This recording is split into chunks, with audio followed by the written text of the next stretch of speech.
항암 치료만 열심히 받다가 병원을 영영 나오지 못하는 경우가 발생합니다. 면역이 너무 떨어져서 중환자실에 계시거나 돌아가시는 분이 많습니다. 암을 예방하거나 암을 치료하기 위해서는 이 최고라고 생각합니다. 딱 3개월만 투자해 보십시오. 혈당이 떨어지고 혈압이 떨어지고 콜레스테롤이 떨어집니다. 3개월이 지나면 자기가 앓고 있던 대부분의 질병들이 낫게 됩니다.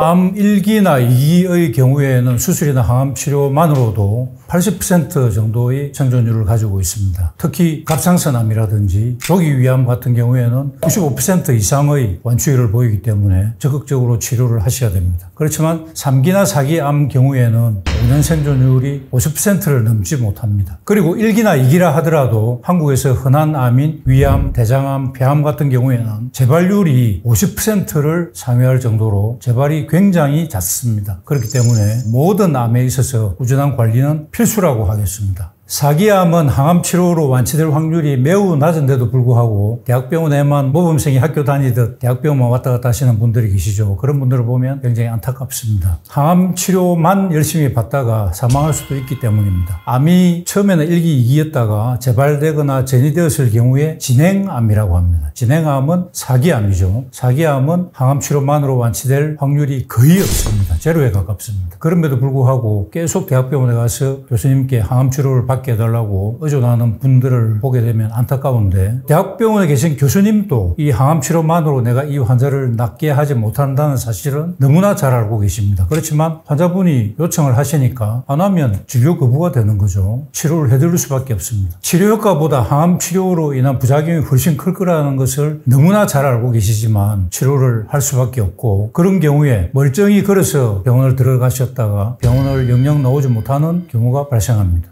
면역이 너무 떨어져서 폐혈증에 걸려서 중환자실에 계시거나 돌아가시는 분이 많습니다. 항암제는 우리 면역을 떨어뜨립니다. 그래서 백혈구가 떨어지고 골수 기능을 손상시켜서 우리 공기 중이나 우리가 마시는 물, 먹는 음식 모든 것에 세균들이 가득 들어있는데 그 세균을 이길 힘이 없어가지고 폐혈증에 걸리는 거예요. 폐혈증은 우리 몸속에 세균이 차지하게 되는 걸 폐혈증이라고 합니다. 그러면 돌아가실 확률이 굉장히 높아집니다. 여러분들도 이미 답을 알고 계시죠? 현미 채식입니다. 현미를 통곡이라고 하죠. 통곡. 그리고 채식이라고 하지만 사실은 식물식입니다. 그래서 그걸 자연 그대로의 형태, 통곡 자연 식물식이라고 합니다. 현미밥 채식을 얘기하는데, 그렇게 하시면 암을 충분히 예방할 수가 있는데 잘 알고 계시지만 실천하기가 너무 힘듭니다. 왜냐하면 이 세상이 너무나 맛있는 음식들이 많기 때문이죠. 그렇지만 딱 3개월만 투자해 보십시오. 3개월만 통곡 자연 식물식을 하시면 그런 것들을 먹지 않고도 통곡 자연 식물식에 익숙하게 됩니다. TV에서 어떤 교수님이 나오셔서 암 예방식과 치료식은 다르다고 말씀하시는 걸 봤습니다. 암 예방식은 채식을 하시라는 건 너무나 잘 아는 사실인데, 암 치료식은 채식을 해서는 안 된다는 말씀이시죠. 항암 치료 중에 면역이 떨어지고 체중이 감소하고, 그럼에도 불구하고 채식을 고집을 하시다가 체력을 이기지 못해서 항암에 실패하는 그런 분들이 너무나 많기 때문입니다. 그래서 교수님들이 고기 생선 가리지 말고 뭐든 잘 드시라, 채식만 하시지 마라, 이렇게 늘 말씀하시는 거고, 대학병원에 가시는 기간 동안 여러분들은 수술을 했거나 항암 치료를 하는 겁니다. 수술 후에도 체중이 떨어지고 면역이 떨어지고 그렇죠. 그러니까 수술 직후나 항암 치료 기간 동안에는 잘 드셔야 됩니다. 채식을 고집할 것이 아니고 잘 드셔야 되는 것이 중요합니다. 그래서 저도 제 한우들께 항암 치료 중에는 반드시 채식을 고집하지 마시고 고기 생선 가리지 말고 뭐든 잘 드시라라고 항상 강조하고 있습니다만은, 항암이 끝나고 3개월이 지나면 가능하면 채식을 하십시오라고 강조하고 있습니다. 사실 채식이라고 하면 정확하지 않고 통곡 자연 식물식이라고 말해야 합니다. 흰밥이 아니라 현미밥을 드셔야 하고, 채소나 과일을 가능하면 자연 그대로의 형태로 가공하지 않고, 그리고 요리를 할 때 양념이나 첨가물들을 가능하면 적게 넣고 조리를 하시는 것이 좋습니다. 현미나 통밀 같은 통곡식은 비타민, 미네랄, 식물 영양소, 섬유질이 살아있죠. 우리가 먹어야 되는 영양소는 탄수화물, 단백질, 지방의 3대 거대 영양소와 비타민, 미네랄, 식물 영양소의 3대 미세 영양소가 있습니다. 이 거대 영양소, 탄수화물, 단백질, 지방에서는 우리가 생활하는 데 필요한 에너지를 얻게 됩니다. 그리고 비타민, 미네랄, 식물 영양소 같은 미세 영양소에서는 우리 신진대사에 필요한 효소들을 얻게 되고, 그리고 우리가 생활에서 생기는 여러 가지 활성산소들을 중화시키는 그런 항산화 성분들을 비타민, 미네랄, 식물 영양소에서 얻게 됩니다. 그래서 거대 영양소도 중요하지만 미세 영양소도 굉장히 중요하죠. 그리고 섬유질은 우리가 음식에서 원치 않는 화학물질이나 중금속이나 발암물질 같은 것들을 섬유소가 다 흡착을 해서 대변으로 배설시켜주는 그런 방어작용을 해주죠. 그 자체는 영양소가 아니지만 굉장히 고마운 작용을 해주기 때문에 섬유질도 굉장히 중요합니다. 그래서 통곡 자연식물식이 꼭 필요합니다. 암환자든 건강한 사람이든 통곡 자연식물식을 안 하시던 분이 하시게 된다면 놀라운 변화를 경험하게 됩니다. 3일 만에 내 뱃속에 이렇게 많은 대변이 있었나 싶을 정도로 변기를 가득 채우는 변의 양에 깜짝 놀라게 되실 것이고, 일주일 정도 지나면 컨디션이 점점 좋아지기 시작합니다. 그리고 한 달이 지나면 여태까지 앓고 계셨던 혹시나 불편하셨던 증상들이 몰라보게 좋아지기 시작합니다. 고혈압이나 당뇨나 고지혈증들이 있었다면 혈당이 떨어지고 혈압이 떨어지고 콜레스테롤이 떨어집니다. 그래서 병원에 가보시면 의사 선생님께서 혈당이 떨어졌네요. 당뇨약 줄입시다. 혈압이 떨어졌네요. 혈압약 줄이겠습니다. 콜레스테롤이 좋아졌네요. 약 줄이겠습니다. 이렇게 다 줄여주실 겁니다. 통곡 자연식물식을 안 하시던 분이 하시게 되면 첫째로 피부가 굉장히 좋아집니다. 피부가 부드러워지고 뾰루지가 나고 이러시던 분이 뾰루지가 적게 나고, 피부가 거칠던 분이 매끄러워지고, 그리고 변통도 좋아지고 체중이 빠지겠죠. 그래서 한 달 만에 큰 변화를 느끼실 수 있고, 3개월이 지나면은 자기가 앓고 있던 대부분의 질병들이 고질병이 아니라면 대부분의 질병들이 낫게 됩니다. 통곡 자연식물식은 자연 그대로의 형태로 드실 것을 권유합니다. 채소를 많이 조리하지 마시고 드실 것을 권유하고, 요리할 때에도 양념이나 첨가물을 거의 넣지 않도록 하시는 것이 좋겠고, 과일은 갈거나 즙을 내지 마시고 가능하면 씹어 드시는 것이 좋겠습니다. 샐러드류를 드실 때에는 드레싱을 하지 말고 드실 것을 권유하는데, 우리나라 사람들이 많이 먹는 마요네즈에다가 토마토 케첩, 사우전 아일랜드 드레싱을 하시면 채소가 먹으나 마납니다. 먹은 거나 똑같습니다. 꼭 드레싱을 하시겠다면 깨라든지 식초라든지 간장이나 고추장 약하게 그렇게 하시면 좋겠는데, 그런 드레싱도 아예 하지 마시고 생으로 그냥 드레싱 없이 샐러드만 드실 것을 권유합니다. 다른 음식을 먹다가 드레싱을 안 한 샐러드를 드신다면 굉장히 닝닝해서 먹지 못합니다. 그러니까 음식을 가지고 갔을 때 맨 처음에 드레싱을 안 한 샐러드부터 다 드신 다음에 밥이든 반찬이든 드셔야 됩니다. 채소의 풋풋하고 싱그러운 맛을 느끼게 될 때까지 보통 한 달쯤 걸릴 겁니다. 요즘 TV 건강 프로그램이나 유튜브에서 많은 소식들이 쏟아져 나오고 있습니다. 그런데 주의하셔야 될 것이 있는데, TV는 시청률, 그리고 유튜브는 구독자 수, 이게 굉장히 중요하죠. 그래서 이목을 끌만한 센세이셔널한 내용을 다루려고 노력들을 합니다. 우리가 잘 알던 내용과 달리 뭔가 좀 독특한 내용을 소개하는 것은 색안경을 끼고 보실 것을 권유합니다. 다른 어느 누구도 이 내용을 얘기하지 않는데 그분만 그게 마치 아주 새로운 사실을 자기가 알게 된 것처럼 얘기를 하시는 분이 있습니다. 물론 근거도 제시합니다. 논문에 이렇게 되어 있다라고 근거를 제시합니다. 그러나 논문은 지구 전체로 보자면 매일 수천 편에 쏟아질 정도로 많은 논문들이 쏟아져 나오고 있습니다. 그 논문들이 어느 정도 권위가 있는가, 신뢰도가 있는가를 살피셔야 합니다. 그 논문들이 만일 여러분 잘 아시는 캔서지라든지 자마라든지 NEJM이라든지 이런 권위 있는 논문집에 실렸다면 신뢰성이 있다고 봐야 되겠죠. 그렇지만 어떤 건강기능식품 회사 논문집에 실린 논문을 보고 거기에 따라서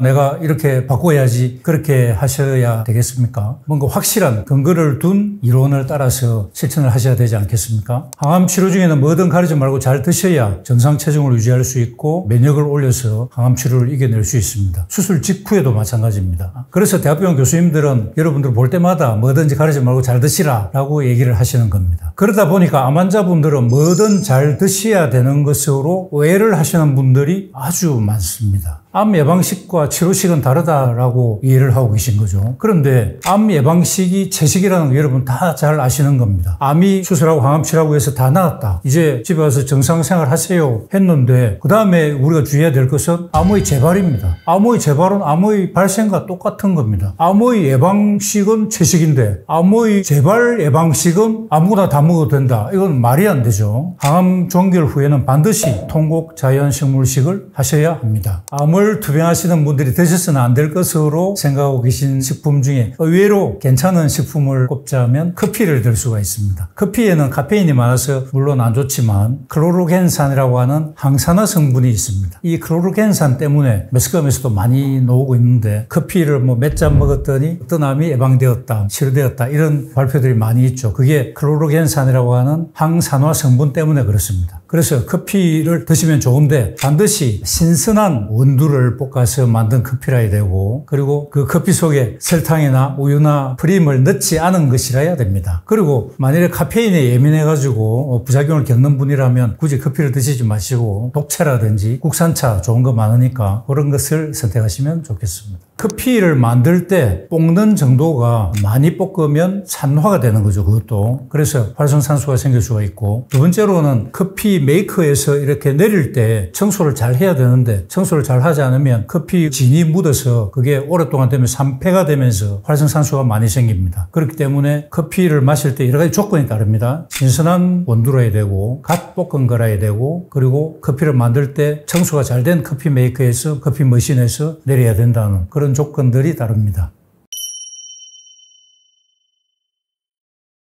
암을 예방하거나 암을 치료하기 위해서는 통곡 자연식물식이 최고라고 생각합니다. 왜냐하면 통곡 속에 살아있는 비타민, 미네랄, 식물 영양소, 섬유질 그리고 자연 그대로 형태의 채소들 거기에는 또 많은 항산화 성분들이 풍부하기 때문에 통곡 자연식물식을 꼭 하시기를 권유합니다.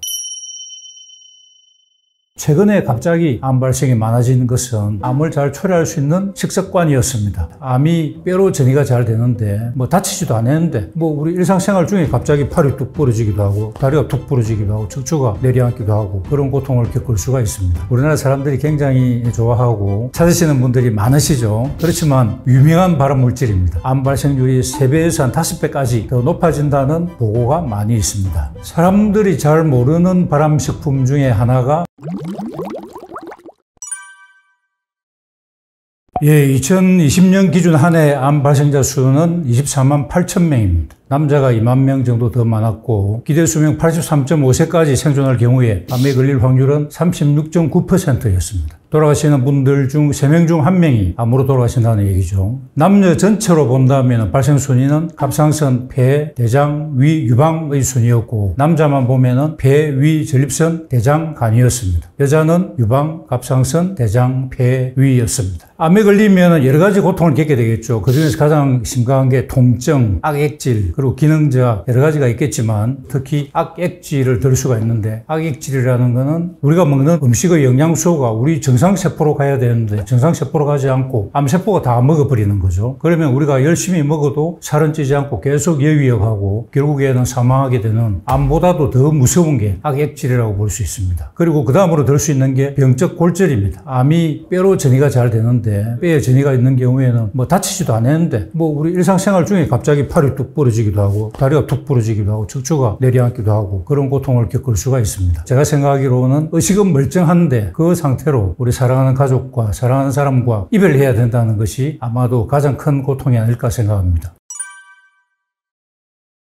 우리나라 사람들이 굉장히 좋아하는 숯불구이, 숯불 아니더라도 연탄이든 뭐든 고기를 구워서 먹는 걸 굉장히 좋아하시죠. 고기든 생선이든 타게 되면 다환방향족 탄화수소 말이 너무 어려운데 그냥 영어로 합시다. PAH와 HCA라는 그 발암물질이 생기죠. 이게 1군 발암물질입니다. 보통 우리가 1급 발암물질이라고 얘기하는데 세계암학회에서 발표한 발암물질들은 그룹 1, 그룹 2 이렇게 분류되어 있습니다. 그룹이니까 급이 아니고 군으로 해야 해야 정확한 표현이겠죠. 그래서 PAH와 HCA 같은 것은 1군 발암물질입니다. 탄 고기 외에도 햄, 베이컨, 소시지 같은 가공육류들이 1군 발암물질이고, 식물성 기름은 불포화 지방이기 때문에 건강에 좋은 것으로 많이들 생각하고 계시죠. 그렇지만 불포화 지방이라 하더라도 가열하거나 가공하게 되면은 포화지방보다 더 나쁜 트랜스 지방으로 바뀌게 됩니다. 그래서 안 좋죠. 그러니까 튀김이라든지 특히 도넛 같은 것은 튀기고 설탕도 있고 또 그게 도정된 밀가루이기 때문에 굉장히 흡수가 빨리 되고 혈중 포도당치를 빨리 올리게 되죠. 그러니까 여러 가지로 암을 초래 잘하는 식품이라고 볼 수 있고, 미국에서 5대 발암식품 중에 하나로 도넛을 꼽았을 정도로 안 좋은 식품입니다. 한국인은 반찬이나 국으로부터 너무 많은 소금을 섭취하고 있습니다. 소금은 대표적인 발암식품입니다. 특히 위암은 직접적인 원인이 되고, 다른 암들도 염분을 많이 섭취하게 되면 세포 신진대사를 방해해서 세포가 노쇠하거나 암으로 바뀌는 그런 돌연변이를 일으키기 때문에 염분은 섭취를 줄여야 합니다. 우리나라 전통 장류가 전부 소금에 절인 식품이라서 문제인데, 그 중에 그나마 괜찮은 것은 된장이라고 말할 수 있겠습니다. 콩이든 땅콩이든 발효가 되면 아플라톡신이라고 하는 발암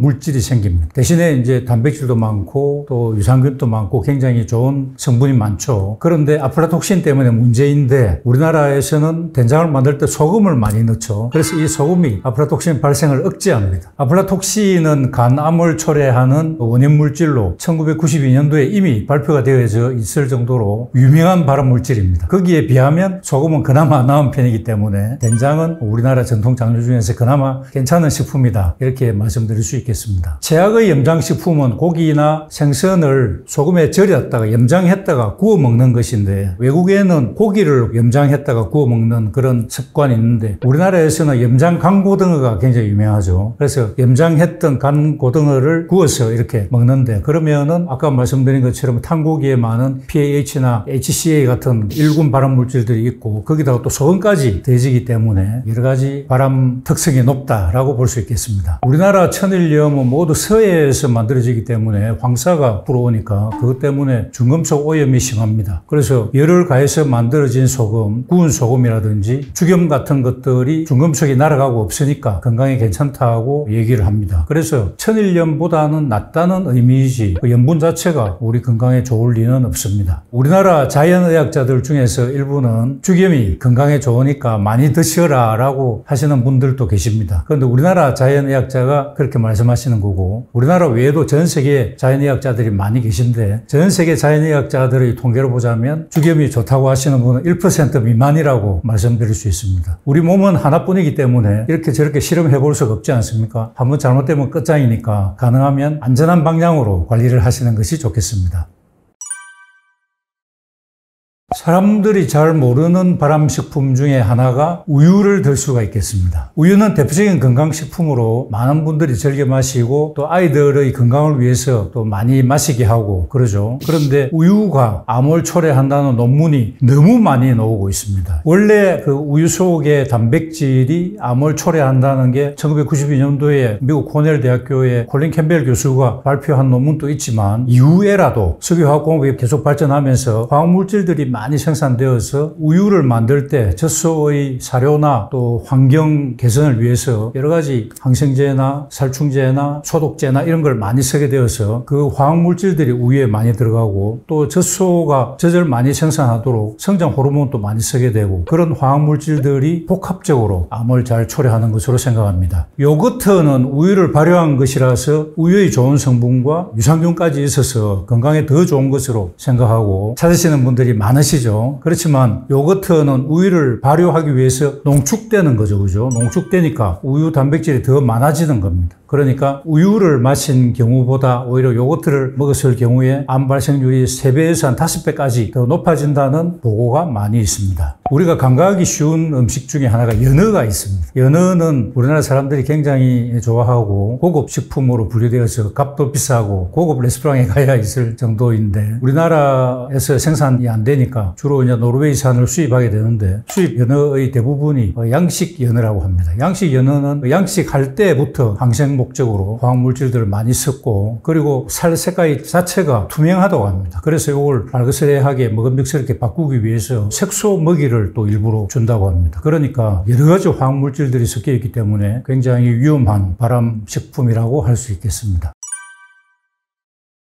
암의 전조 증상은 매우 다양합니다. 부위에 따라 다 다르겠죠. 그래서 각각의 장기에 따른 증상을 잘 이해를 하셔야 되는데 우리나라 발생률 순위 1위인 갑상선을 보자면 우리 목젖, 울대라고 있죠. 요 목젖의 바로 밑에 양쪽으로 나비 모양으로 갑상선이 있습니다. 그래서 여기에 눈에 띄는 혹이 있다든지 뭐가 딱딱하게 만져진다든지 그러면은 정밀 검사를 해보셔야 될 것이고 2위는 폐암이죠. 폐암은 원인 모를 기침이 한 달 이상 지속된다. 그러면은 반드시 폐암 검사를 해보셔야 되겠습니다. 3위는 대장암인데 대장암은 대변에서 갑자기 피가 섞인다든지 대변이 설사가 나왔다, 대변이 나왔다, 뭐 왔다 갔다 한다든지 대변이 어느 날 갑자기 가늘어졌다든지 그러면은 대장암을 의심해 봐야 됩니다. 그 다음 네 번째 위암은 소화가 잘 안 되고 소화불량이 계속 지속되는 경우에 단순히 뭐 위염이겠거니 생각할 수도 있지만 위암의 전조 증상으로 추측도 해봐야 됩니다. 마지막으로 그 유방암은 유방에서 딱딱한 혹이 만져진다면 유방암으로 생각하시고 반드시 검사를 해보셔야 되겠습니다. 공통적으로는 최근 1, 2년 사이에 극심한 스트레스를 겪었고 최근에 원인 모를 피로감이 갑자기 심해졌다. 그러면은 암으로 생각하시고 정밀 검사를 해보실 것을 권유합니다. 초기에 암의 전조 증상은 일반적인 소화불량이라든지 감기 기침이라든지 유방의 단순한 종양, 양성 종양이라든지 그런 것과 전혀 구별이 안 되기 때문에 그런 게 갑자기 생겼을 때 그리고 또 오래 지속될 때 암 검사를 해보시는 것이 좋겠습니다. 사실 우리나라 사람들은 옛날부터 현미를 도정해서 흰 쌀밥을 먹었죠. 그게 현미의 껍질과 신운에 있던 비타민, 미네랄, 식물 영양소, 섬유질 같은 것들을 다 깎아내버리기 때문에 현미의 영양의 5%만이 흰 쌀에 나게 됩니다. 그러니까 굉장히 안 좋았고 또 우리나라 전통 장류가 전부 염분을 많이 함유하고 있기 때문에 위암은 직접적으로 그리고 다른 암들도 간접적으로 초래할 수 있기 때문에 우리나라 식습관은 암을 잘 초래할 수 있는 식습관이었습니다. 그럼에도 불구하고 과거 3, 40년 전까지만 해도 우리나라에는 암 발생이 거의 없다가 최근에 갑자기 암 발생이 많아진 것은 고기와 생선의 섭취와 우유의 섭취가 많아진 것으로 생각합니다. 차이나 스터디, 중국 연구라고 유명한 미국 코넬 대학교의 콜린 캠벨 교수 팀이 1992년도에 발표한 논문이 있는데 그 논문에 따르면 필리핀이 2차 세계대전 동안에 미국으로부터 땅콩을 원조를 받아서 필리핀 사람들은 땅콩을 주식으로 먹었습니다. 그 후에 전쟁이 끝나고 나서 필리핀에서 간암 환자가 폭발적으로 증가했는데 그 원인을 조사해 보니까 땅콩이 곰팡이가 슬면 아플라톡신이라고 하는 발암물질이 만들어지는데 이 발암물질 때문에 간암이 생겼다는 것이죠. 그런데 똑같이 주식으로 아플라톡신을 다 먹었는데 어떤 사람은 간암에 걸리고 어떤 사람은 안 걸렸죠. 그래서 그 차이가 뭘까? 그걸 이제 콜린 캠벨 교수가 연구를 해보니까 그게 우유라는 것이죠. 우유를 많이 마신 사람들이 간암에 걸렸다는 것입니다. 그러니까 우유 단백질이 아플라톡신이 발암인자지만 우유 단백질이 촉진인자가 되었다는 것이죠. 그러니까 우리나라 식습관도 현미를 도정해서 쌀밥으로 먹고 그리고 염장식품을 많이 먹고 하는 것들이 발암인자라고 볼 수 있는데 촉진인자가 없었죠. 그런데 고기와 생선, 우유를 많이 먹게 되니까 촉진인자가 생긴 것이죠. 그래서 우리나라에 폭발적으로 암 환자가 많아진 것으로 생각합니다. 고기, 생선, 우유의 섭취를 완전히 끊으면 최고 좋겠지만 그러지 못한다면은 가능한 적게 드시도록 하고 쌀밥보다는 현미밥을 드시고 그리고 염장 전통 장류를 조금만 드시도록 노력하시기를 권유합니다. 집집마다 눌러붙지 않는 후라이팬이나 냄비라고 해가지고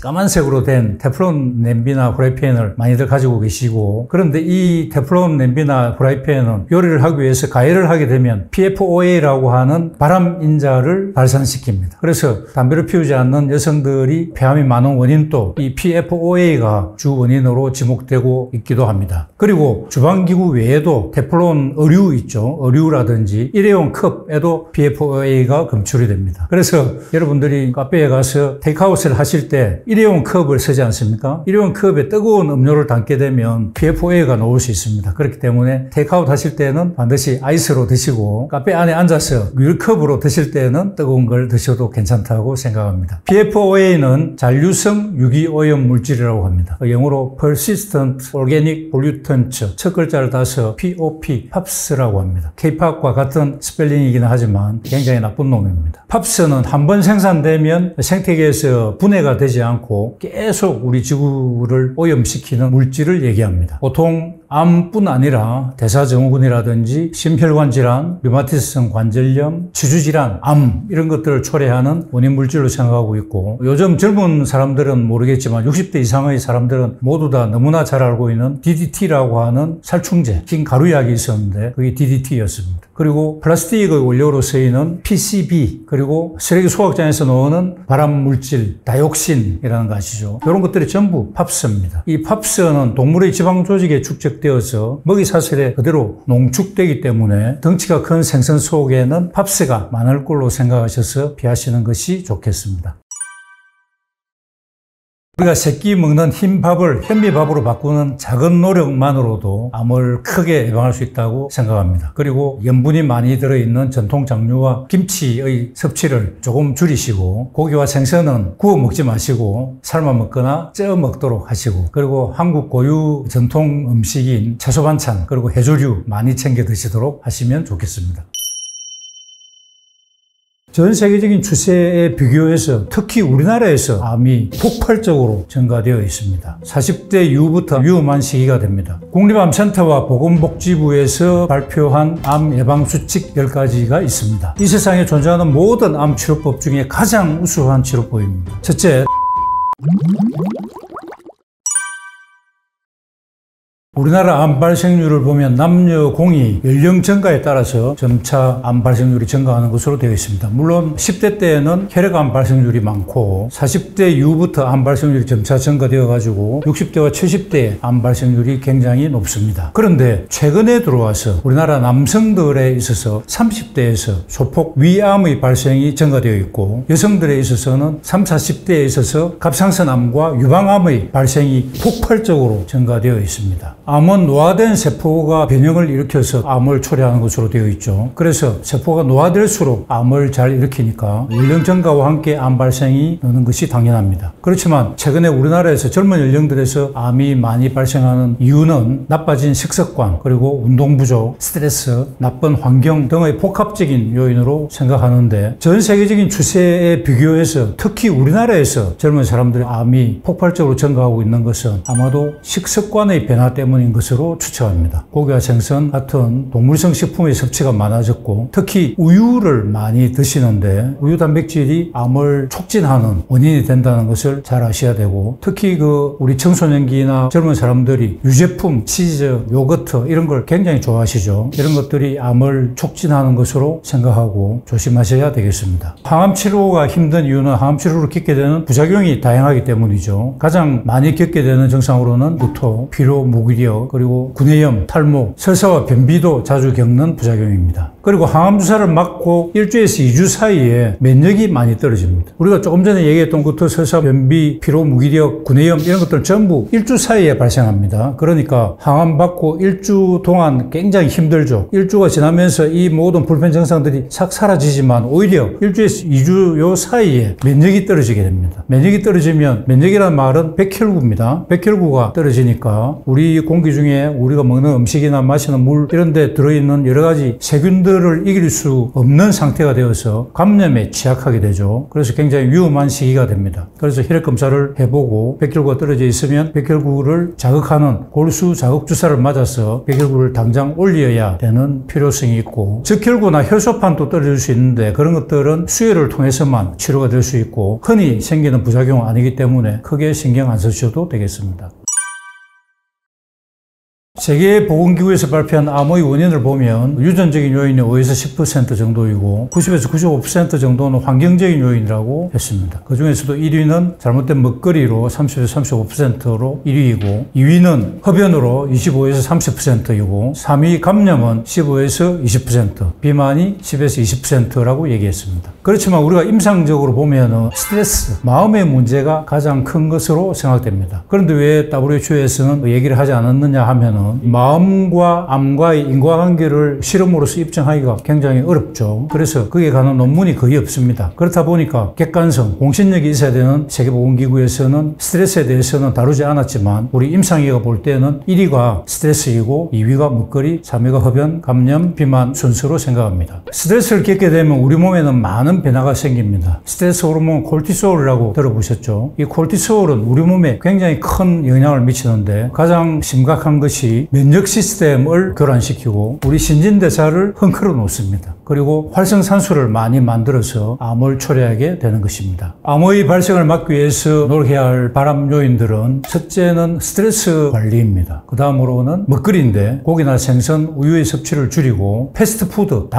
당류라는 것은 우리 채소나 과일, 식물을 많이 가공해가지고 섬유질이 다 떨어져 나가서 그리고 흡수가 빨리 되고 혈중 포도당치를 급격히 올리게 되는 모든 음식들을 총칭해서 당류라고 합니다. 당류의 섭취를 줄여야 됩니다. 그 다음에 흡연, 금연하셔야 되고 비만 관리하셔야 되고 그 다음으로는 제때 예방접종을 잘 받으셔야 됩니다. 그리고 술도 나쁜데 주종에 관계없이 각 술에 해당하는 잔들이 있죠. 소주는 소주잔, 막걸리는 막걸리잔, 와인은 와인잔에 한 잔 이상은 드시지 않도록 그렇게 노력해야 됩니다. 우리나라 국가암금지는 위, 간, 대장, 유방, 자궁경부, 폐암 6가지입니다. 암 검사 중 몸에 나쁜 것은 방사선 피폭이겠죠. 방사선은 발암인자이고 누적 독성을 갖고 있습니다. 그러니까 횟수가 거듭될수록 더 심각한 발암 요인이 되는 것이죠. 그러니까 방사선 피폭선량이 많은 검사 항목은 가능한 피하는 것이 좋겠는데 CT나 유방 촬영입니다. MRI나 초음파는 방사선 피폭이 전혀 없습니다. 그러니까 신경 안 쓰셔도 되고 우리나라 국가암검진에 40대 이상 여성들에 대해서 2년마다 유방 촬영을 하도록 되어 있습니다. 그런데 한 번은 유방 촬영하시더라도 한 번은 MRI나 초음파로 대체하실 것을 권유합니다. 그리고 하루에 매일 담배를 한 갑씩 30년 동안 피우신 분, 그걸 이제 전문용어로 30갑년이라고 합니다. 30갑년에 해당되는 54세에서 74세 사이의 남녀 누구나 2년마다 폐 CT를 받도록 되어 있습니다. CT이기는 하지만 저설량 CT입니다. 방사선 노출이 적은 CT이기 때문에 방사선으로 인해서 초래되는 발암 요인보다 폐암을 빨리 진단해서 치료하는 그 이점이 훨씬 크기 때문에 2년마다 저설량 CT는 꼭 받으시길 권유합니다. 국립암센터와 보건복지부에서 발표한 국민암 예방수칙 10가지가 있습니다. 첫째, 담배를 피우지 말고 남이 피우는 담배 연기도 피하기. 둘째, 채소와 과일을 충분하게 먹고 다채로운 식단으로 균형 잡힌 식사하기. 셋째, 음식을 짜지 않게 먹고 탄 음식을 먹지 않기. 넷째, 암 예방을 위하여 하루 한두 잔의 소량 음주도 피하기. 다섯 번째, 주 5회 이상 하루 30분 이상 땀이 나도록 걷거나 운동하기. 여섯째, 자신의 체격에 맞는 건강 체중 유지하기. 일곱 번째, 예방접종 지침에 따라 B형 간염과 자궁경부암 예방접종 받기. 여덟째, 성매개 전염병에 걸리지 않도록 안전한 성생활 하기. 아홉째, 발암성 물질에 노출되지 않도록 작업장에서 안전보건수칙 지키기. 마지막 10번째, 암 조기 검진 지침에 따라 검진을 빠짐없이 받기의 10가지입니다. 물론 금연이 가장 중요하겠죠. 흡연의 해악에 대해서는 누구나 다 잘 아시는 내용이니까 넘어가고 먹거리에 대해서 강조드리고 싶습니다. 다채로운 식단과 함께 채식을 많이 하시도록 권유합니다. 암 예방 수칙을 잘 지키신다면 우리 생활습관병이라고 하는 고혈압, 당뇨병 충분히 예방할 수 있으리라 생각합니다. 암을 이겨낸 사람들의 공통적인 특징이 아주 많은데 그중에서 가장 많은 빈도의 3가지를 들자면은 첫째는 현대의학과 통합의학을 병행 치료했다는 것이고 그리고 대다수가 채식을 했다는 것입니다. 세 번째는 그분들의 성격이 밝고 긍정적이고 적극적이라는 것입니다. 생활 태도가 적극적이고 긍정적인 생활 태도가 암을 이겨내고 암을 예방하는 데 굉장히 중요한 요소라고 생각합니다. 제가 공부해서도 그렇고 실천해봐서도 느낀 건데 소식이라고 생각합니다. 소식이라고 하면 배가 고프게 적게 먹어야 되느냐라고 생각하실 텐데 적게 먹는 것이 아니고 칼로리를 줄이는 것입니다. 늘 드시던 칼로리 양의 40%를 줄인다면 건강과 장수가 따라옵니다. 이 소식 이론은 한국의 유병팔 박사께서 처음 주장하셔서 그 이후에 수많은 과학자들이 논문을 써가지고 이미 발표된 논문이 35,000편이 넘을 정도로 이것은 이제 소식은 거의 정설로 받아들여지고 있는데, 유병팔 박사님은 현재 미국에 살고 계신데 이 소식 이론 발표로 인해서 노벨상 후보로 올랐던 자랑스러운 한국인 중에 한 분이십니다. 늘 드시던 하루 섭취 칼로리를 40%를 줄이려면 굉장히 계산이 복잡하죠. 그래서 간단한 방법이 하루 3끼 중에 한 끼를 줄이는 것입니다. 그러면 33%가 줄게 되고, 그리고 간식을 조금 더 줄이면 40%가 됩니다. 그렇다면 3끼 중에 어느 끼를 안 먹을 것인가가 문제죠. 이때 적용되는 것이 간헐적 단식 이론입니다. 간헐적 단식이 여러분 잘 아시죠? 그래서 공복 시간을 최대한 길게 늘리자라는 것입니다. 그러니까 하루 중에 만일에 점심 식사를 뺀다면 아침 식사와 저녁 식사 사이의 공복 시간이 얼마 되지 않죠. 그런데 아침을 굶든지 저녁을 굶게 되면 거의 공복 시간이 16시간에서 18시간 정도 공복이 지속됩니다. 그러니까 간헐적 단식이 매일 이루어지게 되는 것이죠. 그러니까 소식과 간헐적 단식을 동시에 할 수 있는 방법이 아침이나 저녁 식사를 거르자. 이것이 가장 간단하면서도 확실한 건강유지법이라고 말씀드릴 수 있겠습니다. 암 투병 중이신 분들께 말씀드리고 싶은 것이 있는데, 현대의학은 반드시 하셔야 됩니다. 수술, 항암치료, 방사선 치료로 대표되는 현대의학적 표준치료는 이 세상에 존재하는 모든 암치료법 중에 가장 우수한 치료법입니다. 그래서 현대의학은 반드시 하셔야 되는데, 항암치료 같은 경우에는 부작용이 굉장히 크기 때문에 부작용의 피해 때문에 겁이 나서 현대의학적 치료를 모두 포기해버리시는 분이 있을 정도로 심각하죠. 그렇지만 이럴 때 통합암치료가 있습니다. 통합암치료를 병행치료하시면 항암치료의 부작용을 대폭적으로 낮출 수가 있습니다. 통합암치료를 하지 않았을 때 겪게 되는 항암치료의 부작용을 10이라고 볼 때 통합암치료를 병행치료하시면 1이나 2 정도로 대폭적으로 낮출 수가 있습니다. 그래서 더 이상 항암치료가 두려워지지 않는, 그렇게 만들어 드릴 수가 있고, 현대의학의 한계가 의학의 한계가 아닙니다. 현대의학 외에도 많은 의학들이 있고 그 중에서도 통합암치료가 큰 도움이 될 수 있습니다. 현대의학으로 더 이상 치료가 없어서 호스피스로 가셔야 되겠습니다 라고 설명을 듣더라도 통합암치료를 활용해 보시기 바랍니다. 그러면 또 기사회생의 기회가 올 수도 있습니다.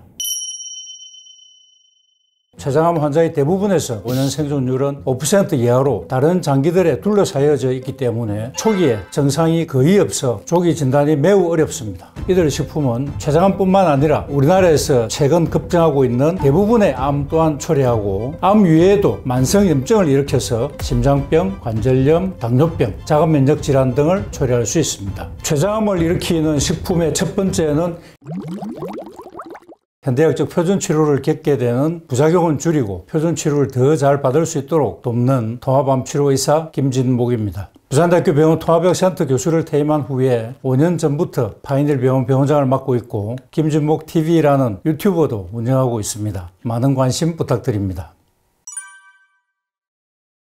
췌장암은 수술을 한 경우에는 5년 생존율이 14.3%이지만 전체 췌장암의 5년 생존율은 5% 이하로 예후가 매우 나쁜 암입니다. 그 이유는 대부분 암이 진행된 후에 발견되기 때문에 발견 당시 수술 절제가 가능한 경우가 20% 이내이고, 육안으로 보기에 완전히 절제되었다 하더라도 미세 전이에 의해서 생존율 향상이 적고 항암제나 방사선 치료에 대한 반응이 낮기 때문입니다. 췌장은 위 뒤에 자리 잡고 있고 후 복막강에 다른 장기들에 둘러싸여져 있기 때문에 초기에 증상이 거의 없어 조기 진단이 매우 어렵습니다. 그래서 진단 당시 40에서 50% 정도에서 원격 전이가 발견되고, 원격 전이가 없더라도 급격한 임상 경과를 보여서 사망률이 높기 때문입니다. 췌장암의 증상은 소화기 질환에서 흔히 볼 수 있는 증상이 나타납니다. 복통, 식욕부진, 체중 감소, 그리고 심해져도 황달 등이 가장 흔한 증상입니다. 종양의 위치와 크기, 전이 정도에 따라 다르게 나타나는데, 췌장암 환자의 대부분에서 복통과 체중 감소가 나타나고, 쇄두부암 환자의 경우에는 황달이 나타납니다. 췌장의 체부와 미부에 발생하는 암은 초기에 거의 증상이 나타나지 않아서 시간이 지나서 발견되는 경우가 많습니다.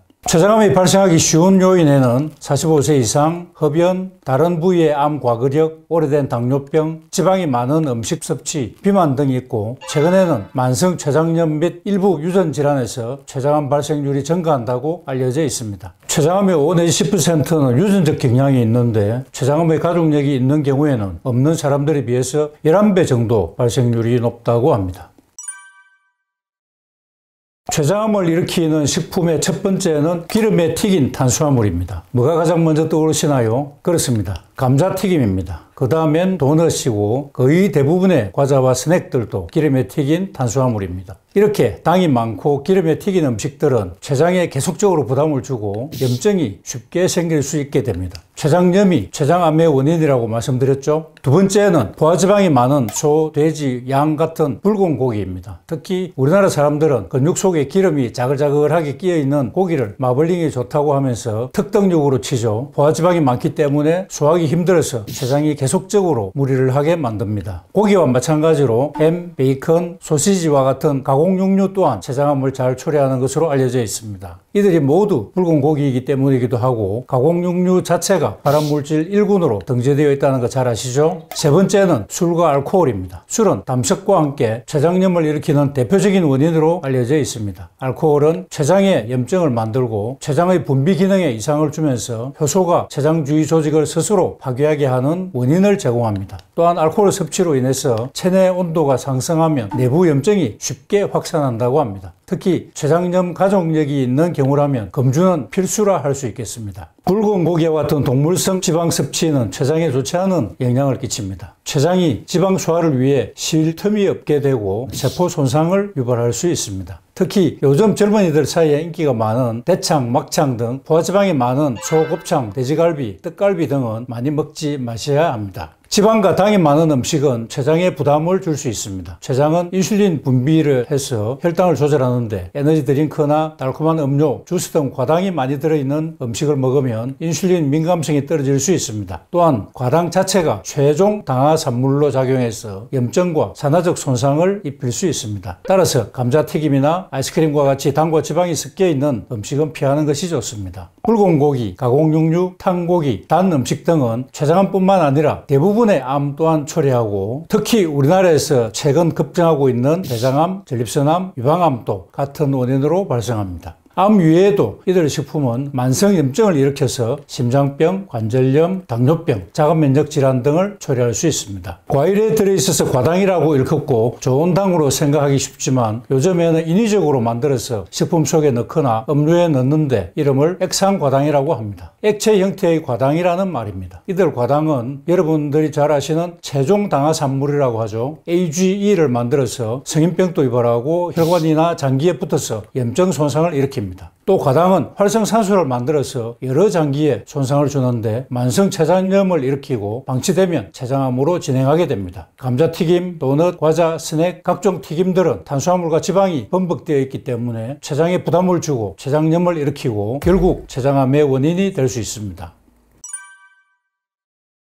식이섬유가 풍부하고 식물 영양소가 풍부한 녹황색 채소를 충분히 섭취하면 췌장 건강에 도움이 됩니다. 또한 과도한 폭식과 절식하는 습관은 인슐린 민감성에 영향을 줄 수 있기 때문에 매끼 적절한 식사와 소식하는 습관을 들이는 것이 좋겠습니다. 식사할 때는 꼭꼭 씹어 삼키는 습관을 들이도록 합시다. 또한 췌장에 도움을 주는 영양제로는 항산화제나 항염작용이 있는 커큐민, 오메가3가 도움이 되고 소화 효소를 매일 섭취하면 췌장에 부담을 줄일 수 있으니 추천합니다. 십자화학과 식물에 속하는 양배추, 브로콜리, 케일 등이 좋은데 우리가 쉽게 구할 수 있는 양배추 속에는 인돌스리카비놀, 설포라판, 루테올린, 비타민 U, 비타민 K 등 항산화 성분들이 풍부해서 췌장암 예방과 치료에 도움이 됩니다. 파속 식물에 속하는 마늘, 파, 양파 등이 췌장암에 좋은 식품인데 특히 마늘에는 알리신, 유황화합물 등이 항암 성분으로 잘 알려져 있습니다. 마늘은 생으로 먹는 것보다 익혀서 먹는 것이 오히려 항암 성분을 더 강화시켜 주는 것으로 알려져 있습니다. 다음에는 고추 속에 캡사이신이 췌장암 세포가 스스로 사멸되게 유도하는 작용이 있다고 합니다. 시금치에는 암 예방에 도움되는 플라보놀, 퀘르세틴, 캠프롤 등 항산화 성분과 항염, 항암 성분들이 많이 많이 함유되어 있습니다. 데치는 시간이 길면 유효 성분이 파괴될 수 있기 때문에 살짝 데치는 것이 좋겠습니다. 딸기 속에 많은 엽산이 췌장암의 발생 위험을 낮춰준다는 보고가 있습니다. 하지만 식품 속에 함유되어 있는 엽산은 암 예방에 도움되지만 보충제 형태의 엽산은 전혀 도움이 되지 않았다고 하니까 식품의 형태로 섭취할 것을 권유합니다.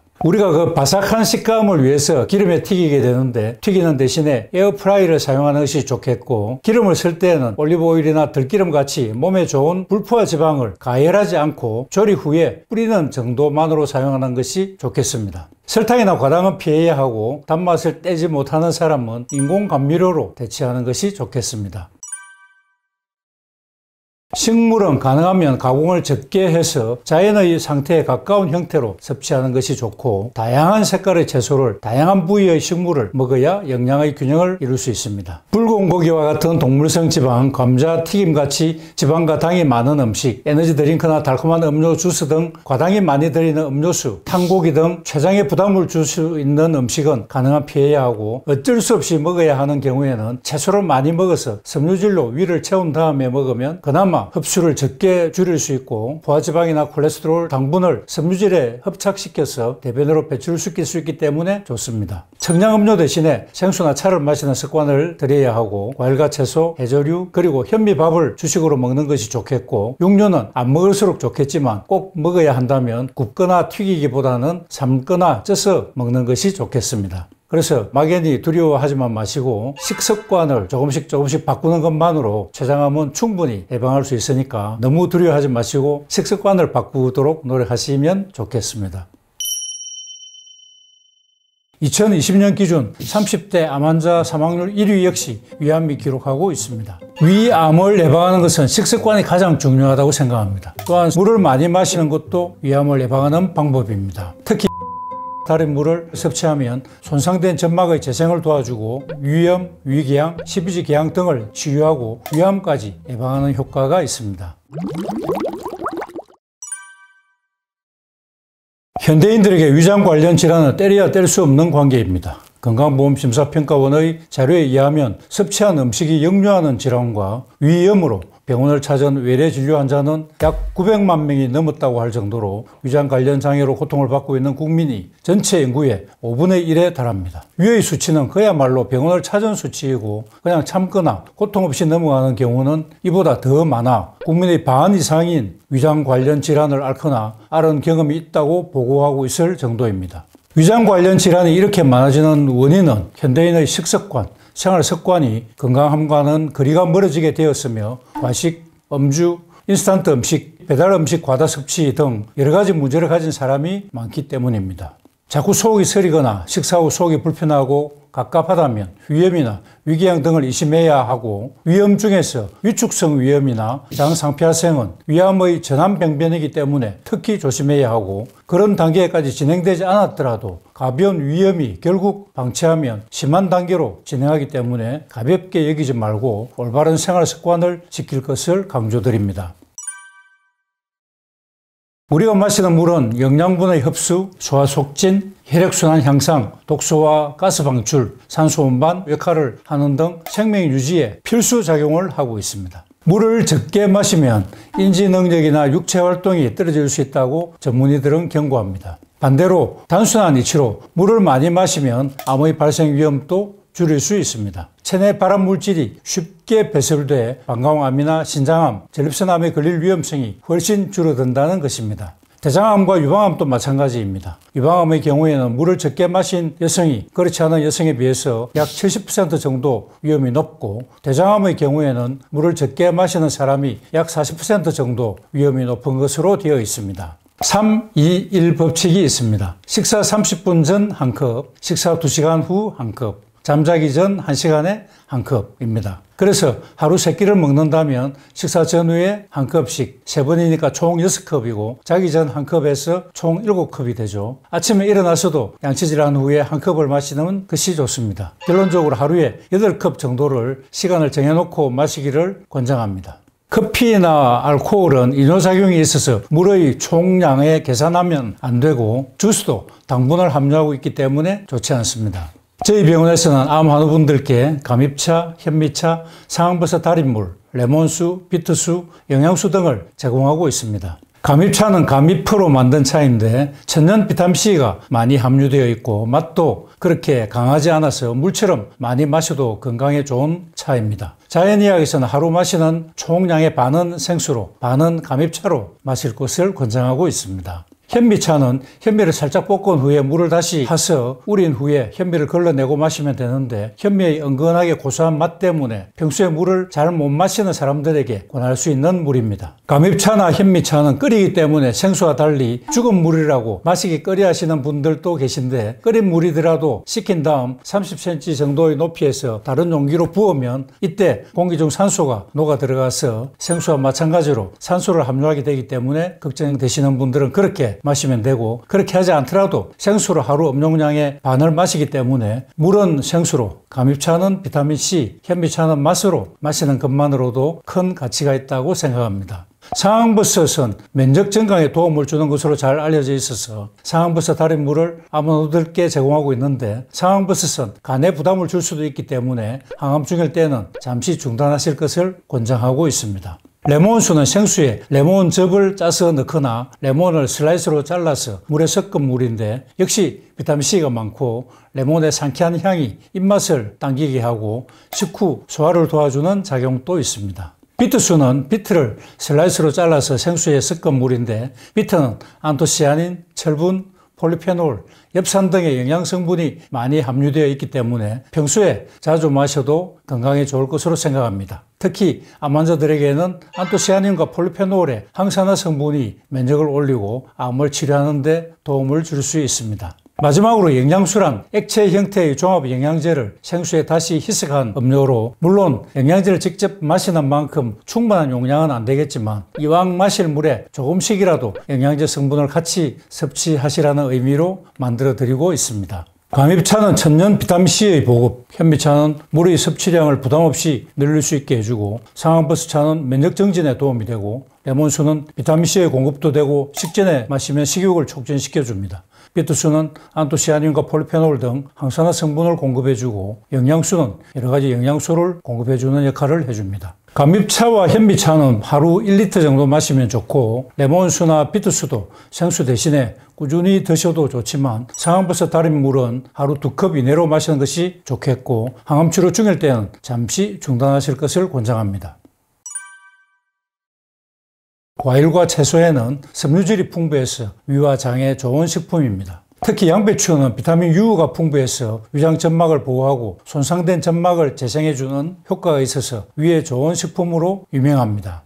양배추의 비타민 U는 위장 점막을 보호하고 강화하며 비타민 K는 위염으로 인한 출혈을 지혈할 뿐만 아니라 손상된 점막의 재생을 도와주고 위염, 위궤양, 십이지궤양 등을 치유하고 위암까지 예방하는 효과가 있습니다. 감자의 아르기닌 성분은 위궤양으로 인한 출혈을 막는 효과가 있고 위에서 난 상처 부위의 염증을 줄여주고 소독해서 보호막을 만들어줍니다. 또한 암을 억제하는 글루로겐산 역시 풍부해서 항암식품으로 꼽힙니다. 생강에 함유된 진지롤 성분이 장의 벽을 보호하고 장의 운동을 도와서 변비 해소와 숙변 제거에도 매우 탁월합니다. 고기 또는 채소 육수를 만들 때 생강 조각을 넣거나 생강차 등을 끓여 마시면 좋겠습니다. 연근에는 타닌 성분이 들어있어서 소염 및 수렴 효과가 뛰어나고 궤양을 가라앉히고 위 통증도 없애줍니다. 또한 연근을 자를 때 나오는 끈끈한 액체인 뮤신 성분은 위 점막을 보호해주고 위장 관련 질환을 완화하는 데에도 도움을 줍니다. 사과는 천연 팩틴을 함유하고 있어서 위 운동을 도와서 위장의 부담을 줄여주고 배에 가스 차는 현상을 완화시켜주며 설사를 멈추게 하는 데에도 큰 효과가 있습니다. 아침에 사과 한 개를 섭취하면 하루 종일 위벽을 보호하여 더욱 효과가 좋습니다. 또한 섬유질과 유기산이 많이 함유되어 있기 때문에 소화기관의 조절자 역할을 합니다. 위궤양의 완화뿐 아니라 위염, 변비 및 설사에도 도움을 줍니다. 바나나는 전분과 알칼리성 복합물이 풍부한 과일입니다. 일단 몸에 흡수되면 위장의 pH 지수 조절에도 도움이 되고 위 점액의 약화를 막고 염증을 감소합니다. 또한 천연 팩틴이 들어있어서 위장을 부드럽게 해주고 정상적으로 기능을 복원할 수 있도록 도와줍니다. 당근은 위궤양 환자에게 가장 권장되는 채소 중 하나입니다. 알칼리성과 지유 성분을 가지고 있어서 과도한 위산이 흘러버린 위장벽을 복구하는 데 도움을 줍니다. 양배추는 생으로 먹든 데쳐서 먹든 언제나 누구나 잘 먹을 수 있는 식품이고, 감자는 삶아서 깨어 먹을 수도 있지만 당지수가 높아지기 때문에 삶은 감자를 그냥 먹는 것이 좋겠습니다. 생강은 고기나 채소 육수를 만들 때 생강 조각을 넣거나 생강차 등을 끓여 마시면 좋겠고, 연근은 분말을 하루에 2 작은 술 정도 따뜻한 물에 타서 차로 마시면 좋고, 생연근을 강판에 갈아서 즙을 내서 드셔도 좋겠습니다. 사과와 바나나는 생으로 그냥 베어 먹는 것이 가장 좋고, 당근은 여러 요리에 재료로 쓰일 수 있지만 해독 주스의 형태로 섭취해도 좋겠습니다.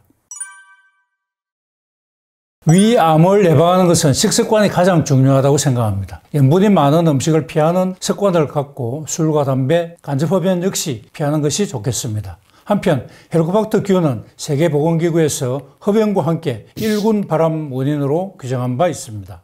헬리코박터균의 전파 경로는 아직 확실하지는 않지만 입에서 입으로 전염될 가능성이 가장 높기 때문에 같은 그릇의 음식을 한 식구가 같이 떠먹는 음식 문화는 피하는 것이 좋겠습니다.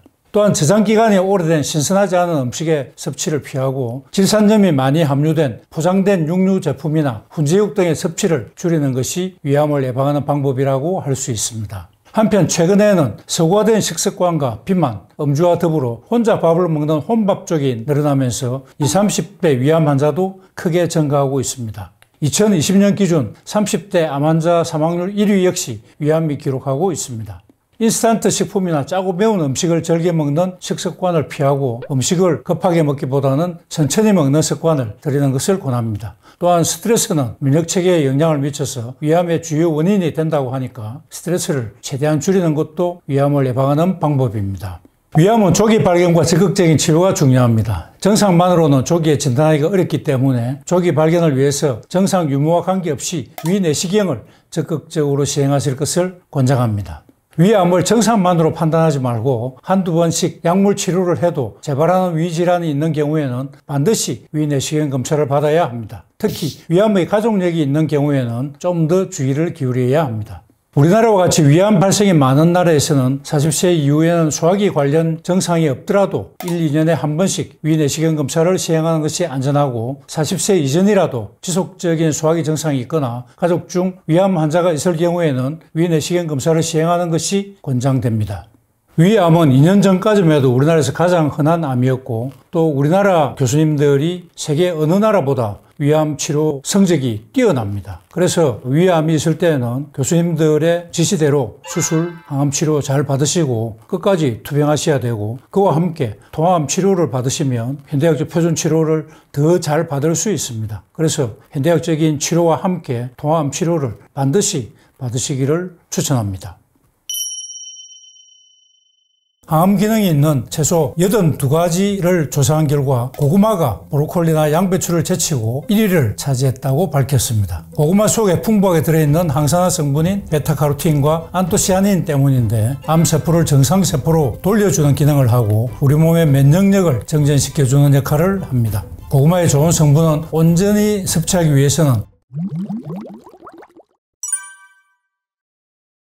고구마는 각종 영양소와 섬유질이 풍부해서 변비를 해소시켜주고 체중 감량에 도움이 되고 고혈압 예방과 당뇨 예방 작용이 있고 피부 노화 방지, 야맹증 완화 등의 작용도 있고 특히 면역력을 강화시켜주고 항암 효과가 두드러진 것으로 밝혀져 있습니다. 식품의약품안전처의 보고에 따르면 고구마 속에는 강글류사이드라는 당지질 성분이 세포의 성장, 정식, 분화 등의 중요한 역할을 담당하기 때문에 암세포를 정상세포로 돌려주는 기능을 하고 우리 몸의 면역력을 정전시켜주는 역할을 합니다. 일본 도쿄대 의학연구소에서 고구마의 항산화 성분과 항암작용에 대한 연구를 했는데 항암 기능이 있는 채소 82가지를 조사한 결과 고구마가 브로콜리나 양배추를 제치고 1위를 차지했다고 밝혔습니다. 고구마 속에 풍부한 안토시아닌 때문인데 안토시아닌은 암세포 성장에 필요한 염증과 활성산소의 발생을 억제하고 몸속 세포가 염증이 생기고 노화되는 것을 억제해서 각종 암의 발생을 억제하는 것으로 발표하였습니다.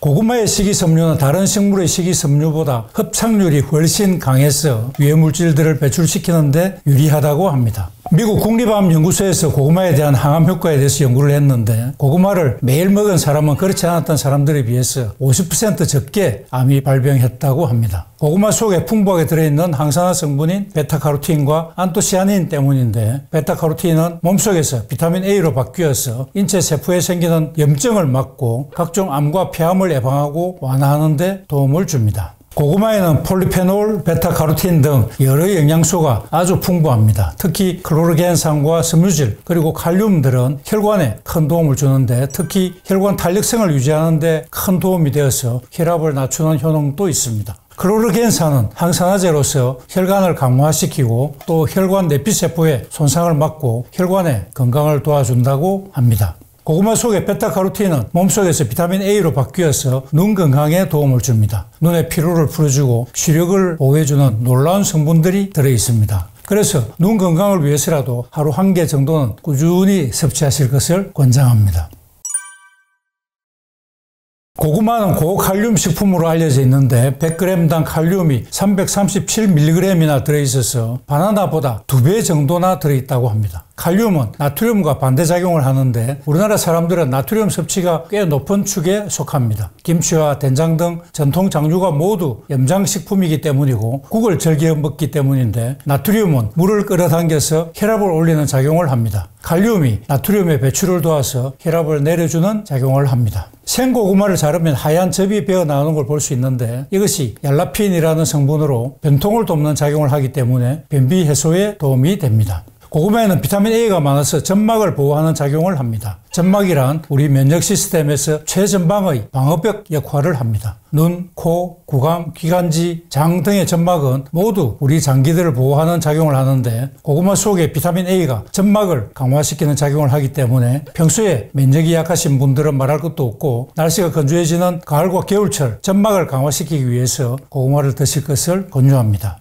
첫째, 껍질째 섭취해야 됩니다. 고구마의 좋은 성분은 온전히 섭취하기 위해서는 항산화 성분과 식이섬유가 껍질에 많기 때문입니다. 또 고구마의 전분을 분해하는 데 도움을 주는 얄라핀 성분도 껍질에 있다고 합니다. 두 번째는 고구마를 색깔별로 다양하게 먹는 것이 좋습니다. 왜냐하면 색깔별로 고구마 속에 포함된 영양소가 다르기 때문입니다. 먼저 밤 고구마에는 칼륨이 많아서 혈압 조절에 좋고 자색 고구마에는 항산화 성분인 안토시아닌과 폴리페놀이 다른 고구마에 비해 거의 10배나 많이 들었고 베타카로틴은 호박 고구마에 100배 이상 많이 들었다고 하기 때문입니다. 마지막으로 고구마는 쪄서 먹는 것이 좋습니다. 고구마는 흥미롭게도 조리 방법에 따라 혈당 지수가 크게 달라지기 때문인데 생고구마는 혈당 지수가 55였는데 30분간 삶았을 경우에는 46으로 떨어지고 반대로 구웠을 경우에는 94로 높아진다고 합니다. 자색 고구마에 많이 함유된 항산화 성분인 안토시아닌은 껍질에 많이 들었고 폴리페놀과 얄라핀, 식이섬유와 각종 미네랄 성분도 껍질에 많기 때문에 고구마는 반드시 껍질째 먹는 것이 좋겠습니다.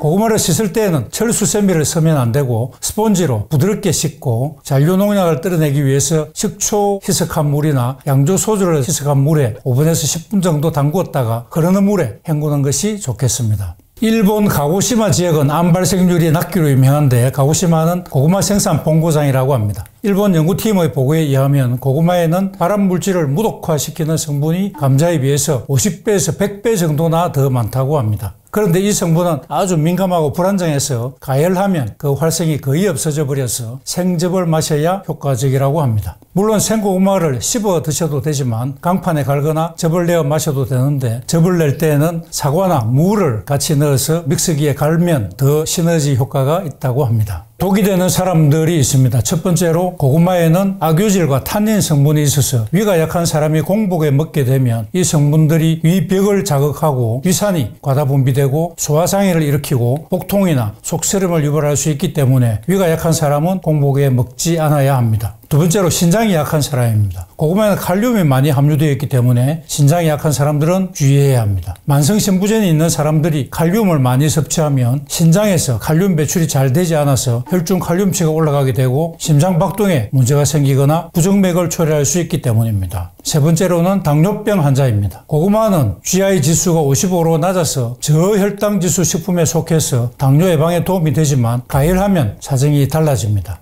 구우면 혈당 지수가 2배로 증가되어서 혈당을 급격하게 올릴 수 있기 때문에 당뇨 환자들은 주의해야 합니다. 그래서 당뇨 환자들은 가급적이면 생고구마를 소량 드실 것을 권장합니다. 마지막으로 네 번째는 장이 과민한 사람입니다. 고구마는 식이섬유가 많아서 장내가스를 많이 만들 수 있는데 장이 불편하던 사람은 증상이 악화될 수 있습니다. 그래서 무와 함께 갈아서 먹거나 고구마를 먹을 때 사과를 함께 먹는 것이 도움을 줄 수 있습니다. 보통 크기의 고구마 한 개의 열량은 밥 한 공기의 열량과 비슷하기 때문에 고구마를 2개 먹는다면 밥 2공기를 먹는 것과 같겠죠. 즉 GI 지수가 낮은 식품이긴 하지만 원래의 열량이 높기 때문에 신경을 써야 합니다.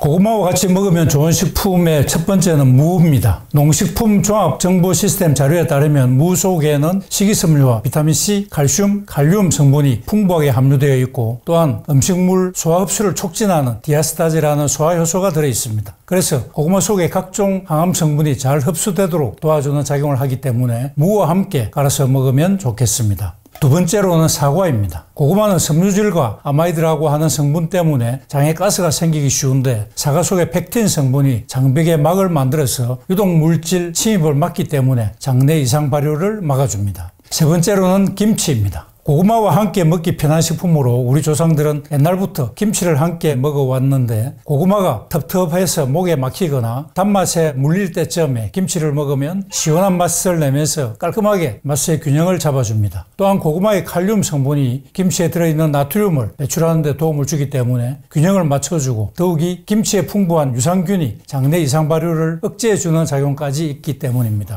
고구마는 식이섬유가 많아서 변통에 도움을 주지만 물 섭취량이 적으면 오히려 변비를 초래할 수도 있기 때문에 물 섭취에 신경 써야 합니다. 지난번 동영상에서도 밝혔지만 통곡 자연 식물식은 각종 성인병과 암 예방에 매우 중요한 식습관입니다. 흰쌀이 아니라 현미쌀로 밥을 지으니 통곡식이죠. 식물이라 하더라도 가능하면 가공을 적게 해서 자연에 가까운 형태로 섭취할 것을 추천하는 자연 식물식입니다. 합쳐서 통곡 자연 식물식이라고 하고 암과 성인병 예방은 물론 치료에도 매우 중요한 식습관으로 아무리 강조해도 지나치지 않겠습니다. 아무리 좋은 식품이라 하더라도 가공을 하면 할수록 GI 지수가 올라가고 첨가물이 많이 함유되기 때문에 오히려 안 좋은 식품으로 바뀔 수 있습니다. 따라서 가능하면 자연 그대로의 형태로 섭취하는 것이 좋습니다. 그리고 아무리 좋은 음식이라도 과잉 섭취하면 열량도 과잉되고 음식의 소화 분해에 따라서 활성산소가 많이 발생하기 때문에 적정량, 가능하면 소식을 하는 것이 중요하겠습니다.